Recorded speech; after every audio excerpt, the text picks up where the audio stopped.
Treba да укажеме на светот и на тешкотиите и на дискриминацијата, што и ден денес, 50 години по екзодусот, морате да ги преживувате.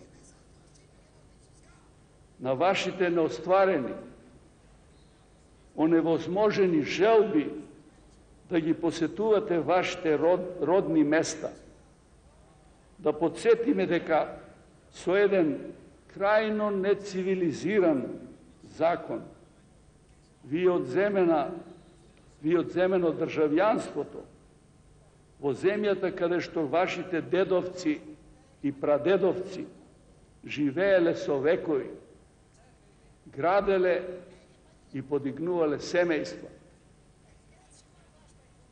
Дека вие до денес не можете да ги остварите елементарните права на собственост, на здружување и на барањата ваши за да ги имате основните човекови права.